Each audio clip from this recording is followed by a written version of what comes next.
Saludos amigos y continuamos en su programa El Pueblo Quiere Saber. Muchas gracias por su sintonía. El programa de hoy ha estado exquisito.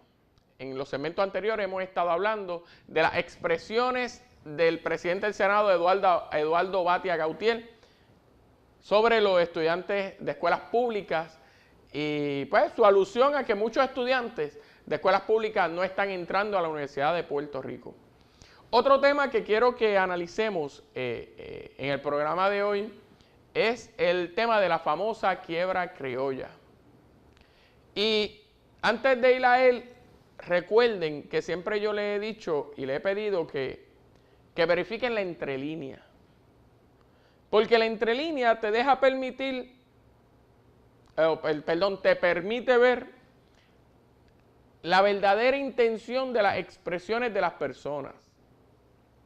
Como ustedes recordarán, hace una semana atrás, el tema del IVA agrandado y del IVA y de los llamados senadores o representantes disidentes del Partido Popular levantó roncha en el país. Todo el mundo señalaba que el señor gobernador no tenía liderato porque muchos representantes pues, se le fueron en contra a las intenciones que tenía el gobernador.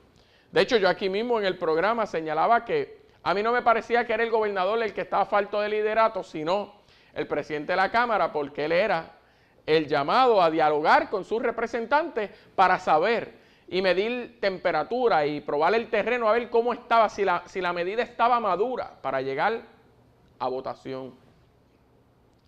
Y así pues todo el mundo señalaba y el partido PNP decía que definitivamente en el Partido Popular no hay liderato porque no hacen caso y andan realengo unos con otros y cada cual dice y hace lo que le da la gana y unos para el norte y otros para el sur y unos para el este y otros para el oeste y que definitivamente ese no era el partido que tenía que gobernar, que si el gobierno no podía ser así, que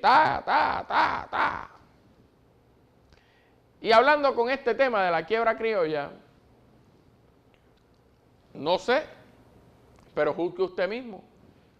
El señor Pedro Pierluisi, junto al gobernador Alejandro García Padilla, junto a Eduardo Batia, junto a la delegación del Partido Popular y la delegación del Partido Nuevo Progresista, han estado luchando fuertemente por el asunto de la quiebra criolla, que como todos saben es un proyecto que se le está presentando al gobierno federal para que al igual que los estados, Puerto Rico pueda reclamar un capítulo de quiebra para reestructurar su deuda con sus acreedores. Y resulta que la vicepresidenta del Partido Nuevo Progresista, Jennifer González, la portavoz de la minoría en la Cámara, no está de acuerdo con eso.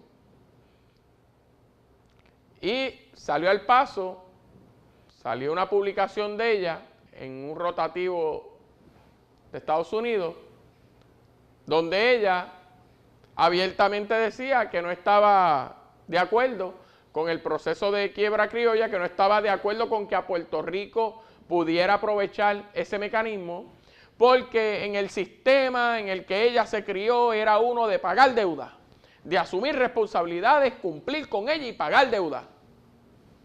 Claro que sí, solo pregunto yo algo así, ¿verdad? Como quien no quiere la cosa. ¿Y acaso eso no es un golpe que le da la representante Jennifer González al señor Pedro Pierluisi? Porque él es el presidente del partido y ella es la vicepresidenta. ¿Acaso no es un duro golpe al liderato del señor Pedro Pierluisi? Que mientras él recomienda un mecanismo, ella a viva voz dice que no. Que a ella le enseñaron a pagar y que ese es el sistema que debe prevalecer. El de que hay que pagar todas las deudas y no se puede rehuir de esa manera.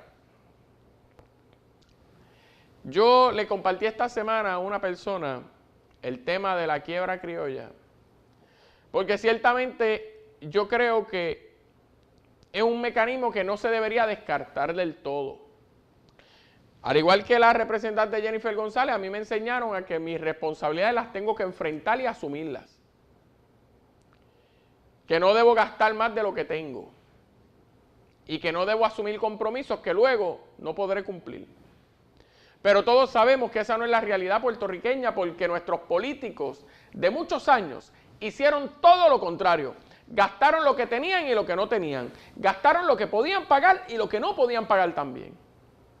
Y hoy ya se nos acabaron las líneas de crédito, ya no hay más cachitos, ya no hay más dinero, y nos toca comenzar a pagar con el agravante de que no tenemos el dinero que necesitamos para pagar.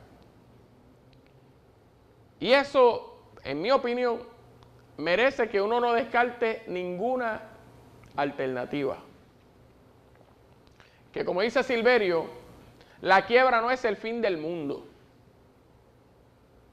Y de hecho, usted sabe que hay quiebras y hay quiebras.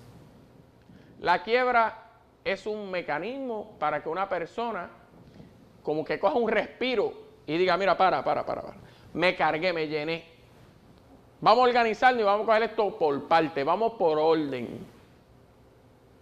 Y hay diferentes capítulos de quiebra. Y aquí tuvimos a un licenciado que vino y habló sobre los mecanismos de quiebra. Ciertamente, Puerto Rico debería tener la oportunidad, no para usarla como primera excusa y alternativa a nuestro problema económico, sino para que simplemente esté ahí disponible por si el camino se nos pone peligroso. Como yo sé que aquí hay muchas personas en Puerto Rico que no aceptan nada sin que haya un historial en la sociedad americana, para ellos entonces decir que entonces ese proceso es bueno, si lo hicieron los americanos, pues bueno. Pues, para aquellos que no sabían, yo les tengo que decir que la ciudad de Nueva York estuvo en quiebra. Sí, la Gran Manzana estuvo en quiebra. Esa misma Nueva York, esa gran ciudad, allí la ciudad principal de negocios estuvo en quiebra. Y fue estrictamente por lo mismo que le pasó a Puerto Rico, porque gastó más de lo que podía gastar, porque tomó más prestado de lo que podía pagar. Y llegó el momento en que Cataplum se cayó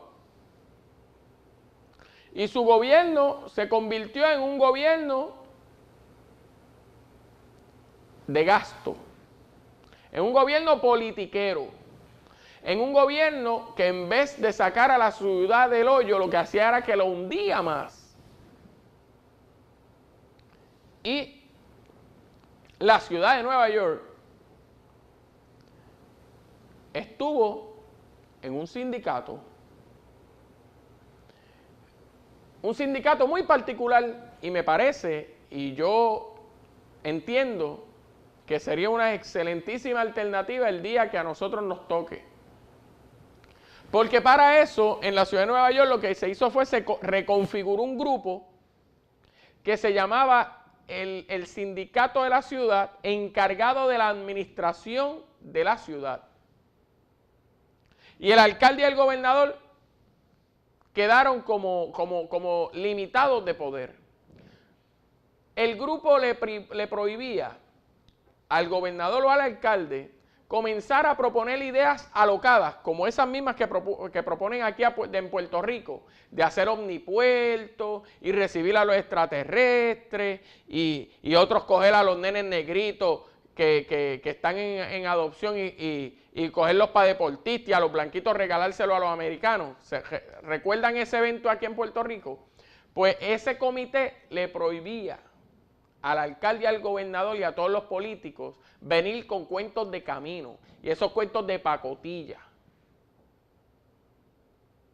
Y tenía una función muy importante, que era pasar juicio sobre todo eso. Todas las ideas que proponía el alcalde, el gobernador o los líderes políticos tenían que ser avaladas por ese comité. Y cuando salía ese político y llegaba otro, no podía venir con la idea, como aquí en Puerto Rico, de romper todo lo que hizo el anterior, porque como lo hizo el anterior, pues no vale, tiene que ser que lo haga yo desde el saque. Y evaluaba la propuesta y si veía que por algún lado estaba ese matiz de querer jugar con el proceso que se había hecho o cogerlo de balón político, pues lo descartaba. Y si veía que traía la movida de querer eliminar un buen proyecto solamente porque lo había hecho una administración anterior, también rechazaba esa medida. Y poco a poco fue retomando a la ciudad, que la habían perdido en manos de la negligencia política. Amigos, y sobre esto vamos a continuar luego de esta pausa comercial, así que les pido que no se retire nadie, que el pueblo quiere saber, continúe en breve.